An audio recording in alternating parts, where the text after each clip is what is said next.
Satu. Assalamualaikum warahmatullahi wabarakatuh, pemirsa di TV apa kabar? Saya Fatia kembali menyapa Anda di Lensa Banua. Beberapa waktu yang lalu ramai diperbincangkan bicara soal TC atau Taman Cinta Al-Quran yang berposisi di Kabupaten Barito Kuala. Hal ini mencuat ke media sosial, media mainstream usai salah satu kuasa hukum melakukan penggembokan terhadap gedung di mana di dalamnya masih banyak siswa-siswi yang melakukan kegiatan belajar dan mengajar. Untuk itu di Lensa Banua kali ini kita akan bicara soal nasib sekolah saat sengketa gedung, tentu dari sudut pandang Dewan Redaksi Duta Tinggi kepada Dr. Saifuddin Esa Lehema. Assalamualaikum Pak Saifuddin, apa kabar hari ini? Waalaikumsalam warahmatullahi wabarakatuh. Alhamdulillah kabar baik Kak Fatia, pemirsa dan pemirsa Duta TV. Kita Baik. coba hari ini ya Fatia menyoroti satu persoalan yang aktual di Banua kita tentang sekolah ya. Dan sekolah ini mulai menjadi pemberitaan terakhir ini baik ada di media mainstream yang seperti Fatia katakan, tapi juga beredar di media sosial. Kita coba menyoroti ini tentu dalam perspektif kita di Dewan Redaksi, bagaimana lalu kemudian sekolah ini, ya keberlangsungan sekolah pada saat ada sengketa terhadap gedung sekolah kan namanya itu lahan namanya ya. Nanti coba kita lihat dalam perspektif kita, dan tentu sekali lagi ini adalah mencoba meneropong untuk mendudukan kepentingan berbagai macam pihak pada saat berselisih, pada saat bersengketa itu, kepentingan apa sih sebenarnya yang harus diutamakan dalam hal di dunia pendidikan ini, Fatia? Baik, mungkin tidak semua masyarakat familiar Pak dengan nama TCA ini sendiri. Taman Cinta Al-Quran yang baru saja melaksanakan miladnya di awal tahun tadi, tepatnya bulan Maret yang kelima tahun nih Pak. Kita juga tahu ya, Taman Cinta Al-Quran ini diapresiasi oleh Gubernur Provinsi Kalimantan Selatan di hari miladnya kemarin, dan Gubernur juga bangga begitu dengan keberadaan Taman Cinta Al-Quran ini. Sebelum kita membahas lebih lanjut begitu, seperti apa Pak keberadaan Taman Cinta Al-Quran ini, sedangkan kita tahu program pemerintah kan mengutamakan anak-anak sekarang sudah tahfiz Quran, mengenal Quran dan lain sebagainya. Ya, Fatia dan pemirsa TV ya, memang Taman Cinta Al-Quran ini sepengetahuan kita di Dewan Redaksi ya, satu pendidikan sih semuanya yang awalnya itu adalah bagaimana mendidik anak-anak balita khususnya saat itu ya, atau anak-anak yang usia-usia dini untuk belajar Al-Quran ya. Dan itu dimulai di tahun 2016 di tempatnya pun hanya di satu rumah di Handil Bakti di Komplek Persada itu.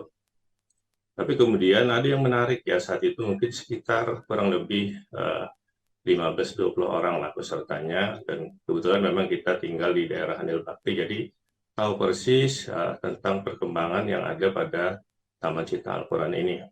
Ada yang menarik ya pada saat kemudian orang belajar di Taman Cita Al-Quran ini, karena dia mengaji itu, menghafal tentu saja ayat-ayat Al-Quran, dan belajar ayat-ayat pendek sampai juz pertama dan seterusnya ya untuk menjadi tahfiz, itu dengan metode yang disebut dengan metode gembira.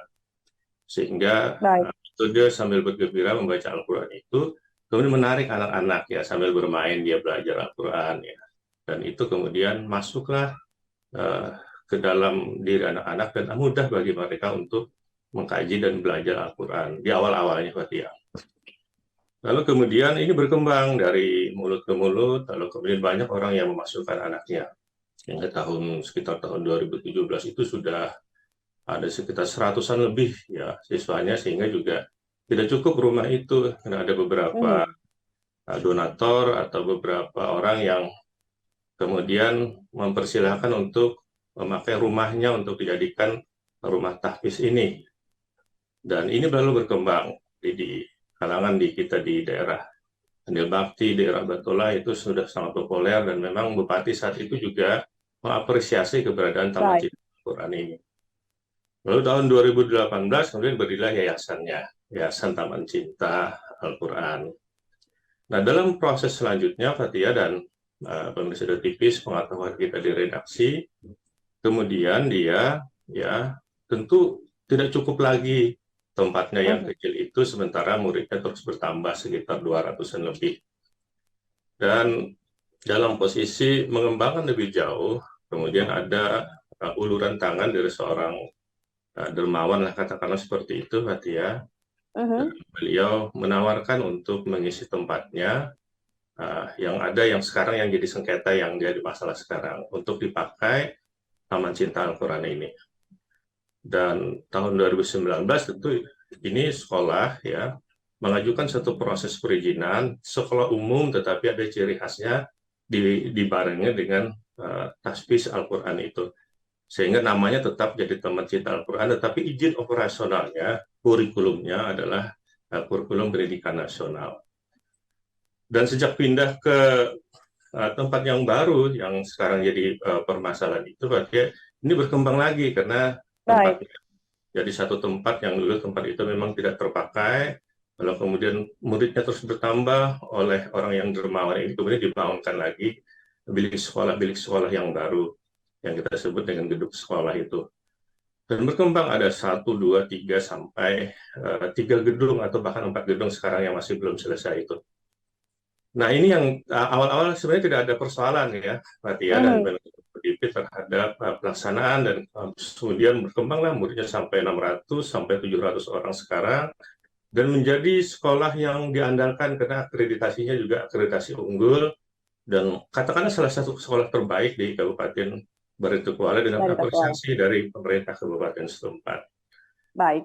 Dan ini berjalan secara normal sebenarnya ya, Mhm. Fatia. Ya, mungkin kurang lebih sekitar 6 bulan yang lewat itu ada peringatan dari pemilik gedung, pemilik lahan ya, untuk kemudian menghentikan pinjam pakai terhadap Mhm. gedung itu.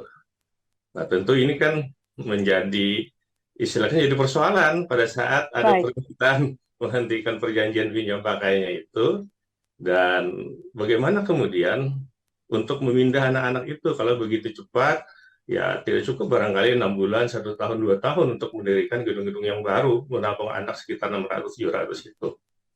Sehingga pihak pengelola Taman Cinta Al-Quran ini, Fatia, tetap bertahan di sana dengan berpegang kepada perjanjian pinjam pakai itu. Ya, Baik. tapi kemudian karena pinjam pakai itu dibatalkan, ya, maka upaya yang dilakukan oleh Taman Cinta Al-Quran, ya, agar ada legal standing tetap di situ, tentu dia Mhm. keberatan terhadap pembatalan secara sepihak.